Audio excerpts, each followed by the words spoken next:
രാവിലെ പൊതിച്ച് മുടിക്കിടന്ന് ഉറങ്ങിക്കൊണ്ടിരിക്കുമ്പോഴാണ് പെട്ടെന്നൊരു കാര്യം ഓർമ്മ വന്നത്. എൻ്റെ അമ്മച്ചിയുടെയും പപ്പയുടെയും 27th വെഡിങ് ആനിവേഴ്സറി. ഇനി വെറും 3 ദിവസം. എല്ലാം പ്രാവശ്യത്തെയും പോലെ അല്ലാതെ എന്തെങ്കിലും ഒരു വലിയ സർപ്രൈസ് കൊടുക്കണമെന്ന് ഞാൻ മുന്നേ പ്ലാൻ ചെയ്തിട്ടുണ്ടായിരുന്നു. പക്ഷേ എന്ത് സർപ്രൈസ് കൊടുത്താലായിരിക്കും അവർ കൂടുതൽ ഹാപ്പി ആവാമെന്ന് ഞാനിങ്ങനെ തലപ്പൊക്കഞ്ഞ് ആലോചിച്ചുകൊണ്ടിരിക്കുമ്പോഴാണ് പെട്ടെന്നൊരു ഐഡിയ കിട്ടിയത്. ഞാൻ UAE വന്നിട്ട് ഏകദേശം 3 years ആവണം.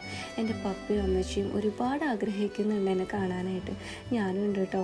ഈ ഒരു സമയത്ത് ഈ ഒരു ഇമ്പോർട്ടൻ്റ് ഡേയിൽ ഞാൻ അവരുടെ ഒപ്പം ഉണ്ടെങ്കിൽ അതായിരിക്കും എനിക്ക് അവർക്ക് കൊടുക്കാൻ പറ്റിയ ഏറ്റവും വലിയ സർപ്രൈസ്. എല്ലാം വളരെ പെട്ടെന്നായതുകൊണ്ട് തന്നെ പർച്ചേസിംഗ് ഒക്കെ ഇച്ചിരി ബുദ്ധിമുട്ടായിരുന്നു. പക്ഷേ ഒരുവിധം സാധനങ്ങളെല്ലാം ഞാൻ വാങ്ങിച്ചിട്ടുണ്ട്. അങ്ങനെ ഞാൻ ദുബായ് എയർപോർട്ടിൽ എത്തി. പ്രൊസീജിയർ കാര്യങ്ങളെല്ലാം കഴിഞ്ഞു. ഞാൻ വളരെ അധികം എക്സൈറ്റഡ് ആണ്. കാരണം 3 വർഷത്തിന് ശേഷമാണ് ഞാൻ എൻ്റെ പപ്പേനെയും അമ്മച്ചീനെയും അനിയനെയും അനിയത്തിനെയും കസിൻസിനെല്ലാം കാണാൻ പോകുന്നത്. അതുപോലെ തന്നെ നല്ല രീതിയിലുള്ള ടെൻഷനുണ്ട്. കാരണം അവരെങ്ങനെ റിയാക്ട് ചെയ്യുമെന്ന് എനിക്കറിയില്ല. എന്തായാലും കാണാം.